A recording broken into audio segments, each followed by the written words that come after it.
ये बात है कुछ साल पहले की, महाराष्ट्र के नासिक शहर के पास बनी पांडवलिनी के उसके एरिया की।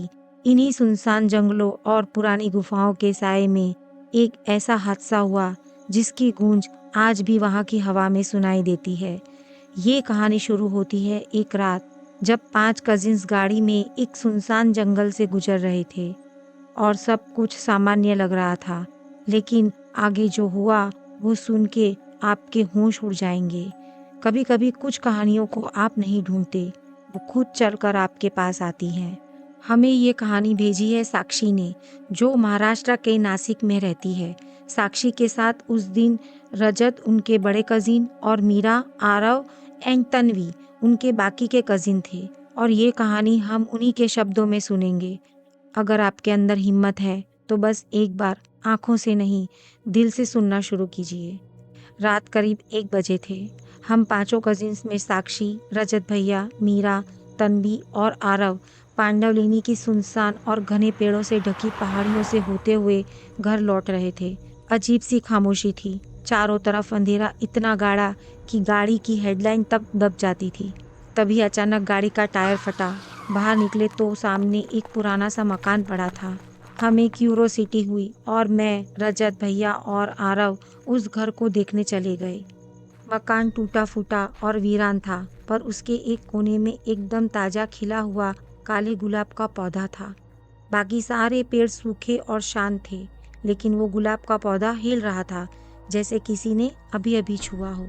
आरव बोला, दीदी, ये बाकी पेड़ तो हिल भी नहीं रहे, लेकिन ये खिला हुआ भी है और तेजी से हिल भी रहा है। मैंने भी कहा, कुछ तो अजीब है भैया, डर लग रहा है।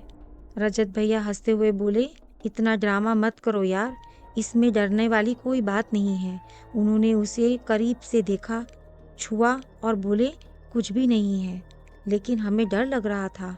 हमने भैया को बोला, भैया चलो टायर बदल के घर चलते हैं।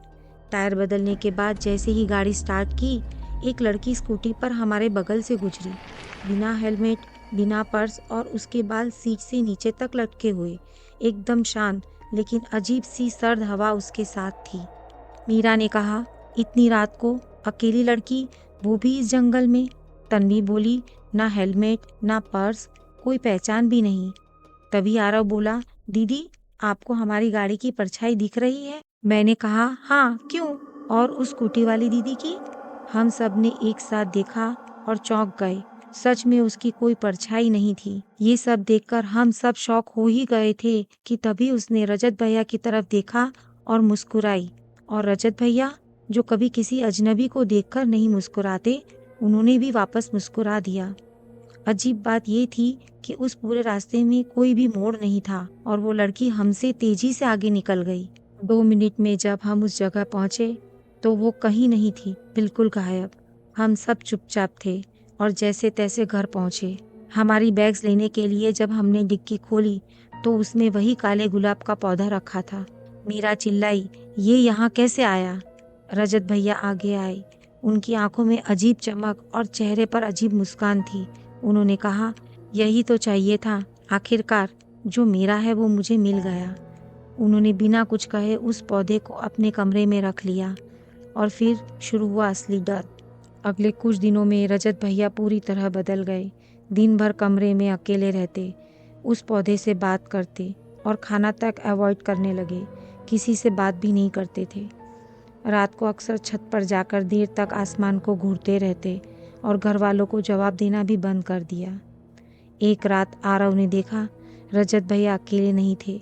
उनके पास वही लड़की बैठी थी, सफ़ेद आँखें, लंबे बाल, और वो उनके कान में कुछ बोल रही थी और गर्दन पर हाथ रखे हुए थी। अगले दिन हमने ये सब घर के बड़ों को बताया। सभी बड़े हैरान रह गए। उन्होंने हमसे पूरी कहानी सुनी और फैसला किया कि रजत भैया को किसी सिद्ध विद्वान के पास ले जाना होगा। लेकिन हर बार जब भी हम उन्हें लेकर बाहर निकलते, कार का टायर पंचर हो जाता। अंत में पापा और ताऊजी मेहंदीपुर के बालाजी गए और वहां से कुछ अनुभवी साधकों को घर लेकर आए। उन्होंने रजत भैया को देखा, पौधे को छुआ, फिर बहुत देर तक ध्यान में बैठे। फिर बोले, ये कोई सामान्य पौधा नहीं है, ये एक संक्रमित वशीकरण गुलाब है। इसे मायावी प्रेम वृक्ष भी कहा जाता है। इसे आत्माओं के वशीकरण के लिए सदियों पहले बनाया गया था। उनकी कुछ खास विधियों से उन्होंने उस लड़की के बारे में पता कर लिया और कहा, सालों पहले इसी जंगल में एक लड़की रेवती अपने प्रेमी की प्रतीक्षा करते करते मारी गई थी। कहा जाता है कि उसकी आत्मा आज भी अपने प्रेमी की तलाश में है और हर 11वें साल अमावस्या की रात वो एक नए शरीर को चुनती है। उसका माध्यम बनता है काले गुलाब का पौधा और इस बार उसने रजत को चुना है। हम सब सन्न रह गए। पर क्यों रजत ही? मैंने पूछा। साधक बोले, अब वो आत्मा अपने अधूरे प्रेम को पूरा करना चाहती है और उसे रजत की आत्मा चाहिए, लेकिन प्रेम से, जबरदस्ती नहीं। इसी कारण वो रजत को धीरे धीरे अपने प्रभाव में ला रही है। उन्होंने कहा, अगर पौधे को पूरी तरह नहीं जलाया गया तो आत्मा फिर लौटेगी और सिर्फ आग ही इस प्रेम बंधन को तोड़ सकती है। उसी शाम हमने हवन करवाया और पौधे को जलाने का प्रयास किया। पौधा अग्नि में गया और जल के सूख गया।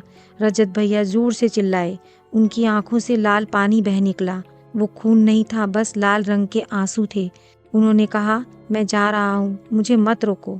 फिर सब शांत हो गया। कुछ हफ्ते गुजरे, सब कुछ सामान्य लगने लगा।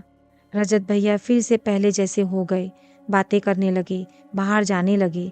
फिर एक सुबह मीरा ने बालकनी में देखा, उस गमले में गुलाब का एक काला फूल फिर से खिल रहा था। मीरा बोली, ये कैसे? हमने तो पौधा जला दिया था। आरव बोला, शायद पूरी तरह से नहीं जला था। हम सब फिर डर गए। फिर से हमने उसी साधकों की टीम को बुलाया। उन्होंने कहा, अब हमें इसे पूरे जड़ से जलाना होगा। इस बार पौधे की बची हुई जड़ें भी निकाली गई और अग्नि में पूरी तरह जलाई गई। उसके बाद सब कुछ ठीक हो गया। रजत भैया अब एकदम सामान्य है, पर एक बात अभी भी दिमाग में रहती है। अगर उस गुलाब की सिर्फ एक भी पंखुड़ी फिर कभी लौट आई तो क्या होगा? क्या रेवती फिर लौटेगी? ऐसे कुछ सवाल मेरे जहन में आज भी आते हैं। और इस तरह ये स्टोरी खत्म हुई। आप क्या सोचते हो? क्या वशीकरण एक बार खत्म हो जाता है? कमेंट्स में बताइए और नेक्स्ट विक्टिम को सब्सक्राइब करना ना भूलें। तब तक के लिए स्टे सेफ। मिलते हैं नेक्स्ट वीडियो में।